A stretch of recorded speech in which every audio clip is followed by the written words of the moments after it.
जय हिंद दोस्तों, स्वागत है फिर से नए वीडियो में। आज लेकर आए हैं बिहार पैरामेडिकल के लिए कुछ महत्वपूर्ण प्रश्न। तो चलिए स्टार्ट करते हैं। पहला प्रश्न में दिया हुआ है, विटामिन सी का सबसे अच्छा स्रोत होता है। विटामिन सी का सबसे अच्छा स्रोत होता है, तो इसका राइट आंसर है ऑप्शन नंबर बी, नींबू। नेक्स्ट प्रश्न में देखेंगे। प्रश्न में दिया हुआ है, किस पौधे में बीज होता है लेकिन फल नहीं होता है। किस पौधे में बीज होता है लेकिन फल नहीं होता है, तो इसका राइट आंसर है ऑप्शन नंबर बी, साइकस में।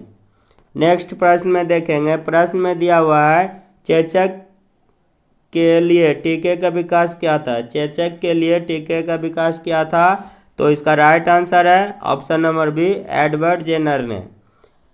अब नेक्स्ट प्रश्न में देखेंगे। प्रश्न में दिया हुआ है, ध्वनि तरंगे की प्रवृत्ति होती है। ध्वनि तरंगे की प्रवृत्ति होती है, तो इसका राइट आंसर है ऑप्शन नंबर ए, अनुदैर्ध्य। नेक्स्ट प्रश्न में देखेंगे। प्रश्न में दिया हुआ है, प्रश्न में है, किसी ध्वनि स्रोत की आवृत्ति में होने वाले उतार चढ़ाव को क्या कहते हैं। तो इसका राइट आंसर है ऑप्शन नंबर ए, डॉपलर प्रभाव। क्या कहते हैं? डॉपलर प्रभाव।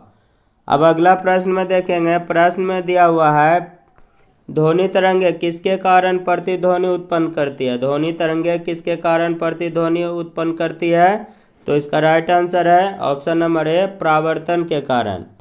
अब अगला प्रश्न में देखेंगे। प्रश्न में दिया हुआ है, वायु में ध्वनि का वेग लगभग होता है। वायु में ध्वनि का वेग लगभग होता है, तो इसका राइट आंसर है ऑप्शन नंबर डी, 330 मीटर प्रति सेकेंड।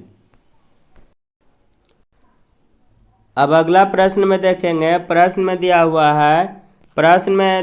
है, कायिक जनन पाया जाता है। कायिक जनन किस में पाया जाता है, तो इसका राइट आंसर है ऑप्शन नंबर सी, आलू में। अब अगला प्रश्न में देखेंगे। प्रश्न में दिया हुआ है, रक्त प्लाज्मा में जल की लगभग मात्रा होती है, तो इसका राइट आंसर है ऑप्शन नंबर सी, 90%।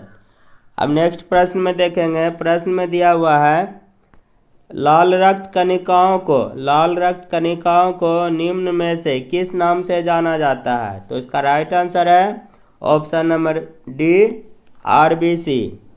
अब अगला प्रश्न में देखेंगे। प्रश्न में दिया हुआ है, मादा एनोफिलीज मच्छर जब काट लेता है तो उससे कौन सा रोग होता है, तो इसका राइट आंसर है ऑप्शन नंबर सी, मलेरिया। क्या होता है? मलेरिया।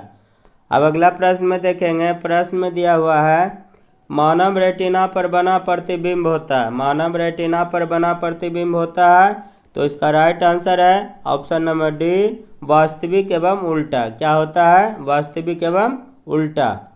नेक्स्ट प्रश्न में देखेंगे। प्रश्न में दिया हुआ है, पोलियो के टीके की खोज किसने की थी। पोलियो के टीके की खोज किसने की थी, तो इसका राइट आंसर है option number C, John E Salk ने। अब अगला प्रश्न में देखेंगे। प्रश्न में दिया